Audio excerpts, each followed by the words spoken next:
సమావేశం సందర్భంగా సువిధలో CPM party వైపు నుంచి వెళ్ళి పర్మిషన్ కోసం మా ప్రతినిధి ధర్మవీక్షణ ద్వారా అప్లై చేయడం జరిగింది. సువిధ ఆప్షన్ ఓపెన్ కావట్లేదు.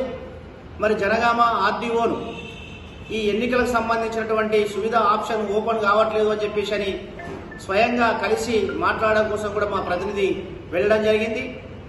అక్కడ కూడా వారు మాకు ఎలాంటి గైడెన్స్ రాలేదు, మా కాడ కూడా ఓపెన్ కావట్లేదు అని చెప్పేసి సమాధానం చెప్పిన తర్వాత మరి చివరిగా ఎన్నికల సమావేశం జరగాలి అని చెప్పేసి అంటే పర్మిషన్ పొందాల్సిన అవసరం ఉన్నది.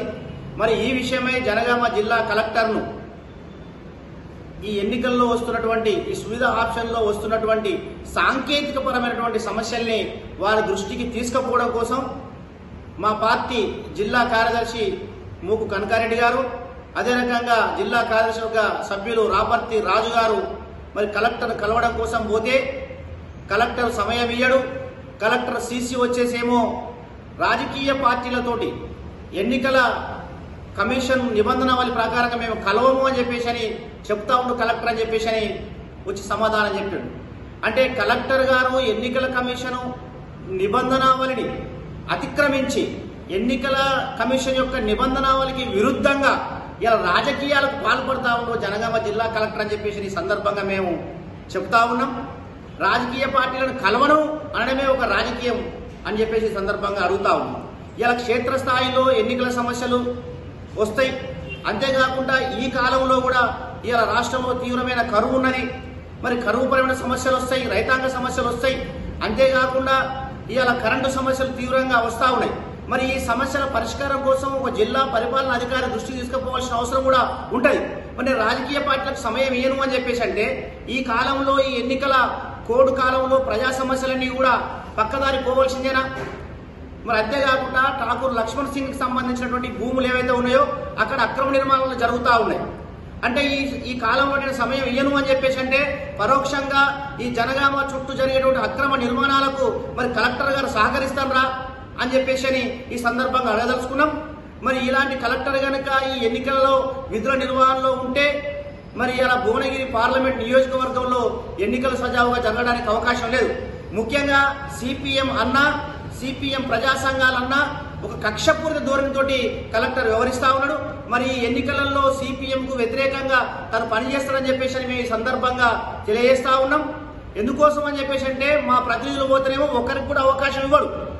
మరి నిన్న బీఆర్ఎస్ పార్టీకి సంబంధించినటువంటి నాయకులు రైతాంగ సమస్య మీద పోతే సుమారు 40 మంది ఇవాళ వాళ్ళ అఫీషియల్ గా వాడుకునే కాన్ఫరెన్స్ హాల్లో కూర్చున్నారు. మరి అక్కడ ఎన్నికల నిబంధనలు అడ్డం రాలేదా?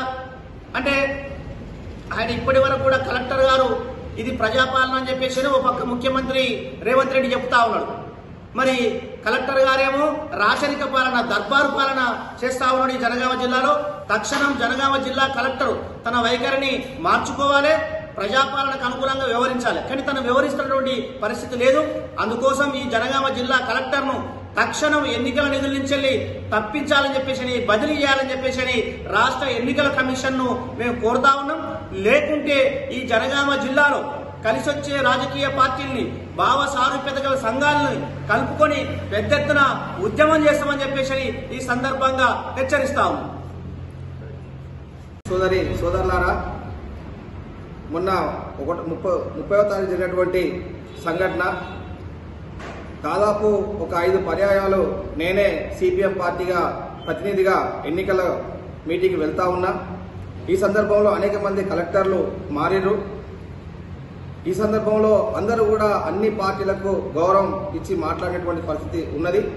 కానీ ఈరోజు రిజ్వానా పాషా కలెక్టర్ గారు మరి మా ప్రతినిధులు పోయి కలుద్దామని చెప్పేసి మాట్లాడదామని చెప్పేసి వెళ్ళిన సందర్భంలో మీ ప్రతినిధి ఎవడు అనేటువంటి సంభాషణ మాట్లాడిండు. నేను ఒక దళితుణ్ణి, ఈ దళితుడిని కూడా ఈరోజు ఆయన మైనార్టీ కలెక్టర్ అయినప్పటికీ కూడా ఈరోజు ఎవడు అనేటువంటి భాషను మాట్లాడేటువంటి సందర్భం ఉన్నది. ఎందుకంటే కలెక్టర్ గారు గౌరవమైనటువంటి కుర్చీలో ఉన్నప్పుడు మరి సాధారణ ప్రజలను కూడా గౌరవించే విధంగా ఉండాలి తప్ప ఈరోజు మాది ఒక నేషనల్ పార్టీ, మరి నేషనల్ పార్టీ నుండి ప్రతినిధిగా పోయిన వాడిని నేను, మరి నన్ను ఎవడు అనేటువంటి సంభాషణ మాట్లాడింటూ దీన్ని వెనక్కి తీసుకోవాలని చెప్పేసి డిమాండ్ చేస్తా ఉన్నా. ఇదే సందర్భంలో ఈరోజు మళ్ళీ ఎన్నికల మీటింగ్ ఉండే, ఆ సందర్భంగా నేను వెళ్ళిన క్రమంలో ఆ సీసీ ఫుటేజ్లు సంబంధించినటువంటిది చూపించిండు. అందులో ఏమున్నది అంటే సీసీ దగ్గర జరిగినటువంటి సంభాషణ ఉన్న తప్ప కలెక్టర్ గారి ఛాంబర్లో ఏం జరిగింది అన్నటువంటిది సీసీ ఫుటేజ్లో లేదు. కానీ దీంతో పాటుగా భయభ్రాంతి మీద కేసులు పెట్టి మిమ్మల్ని జైలు పంపుతానటువంటిది మాట్లాడుతున్నటువంటిది కూడా ఉన్నది. కాబట్టి జైళ్లకు పోయేటువంటిది సిపిఎం పార్టీ ఎప్పుడు కూడా కేసులకు భయపడేటువంటిది కాదు. కాబట్టి తక్షణమే తన లాంగ్వేజ్ ని మార్చుకోవాలి. ఎన్నికల కమిషన్ కలెక్టర్ గారిని ఇక్కడికి వెళ్లి తప్పించాలని చెప్పేసి సిపిఎం పార్టీ డిమాండ్ చేస్తున్నాం. లేకపోతే రాబోయే రోజులలో అన్ని రాజకీయ పార్టీలను కలుపుకొని ప్రజా సంఘాలను కలుపుకొని పెద్ద ఎత్తున ఆందోళనలు పోరాటాలు నిర్వహిస్తామని చెప్పేసి ఈ సందర్భంగా హెచ్చరిస్తా ఉన్నాం.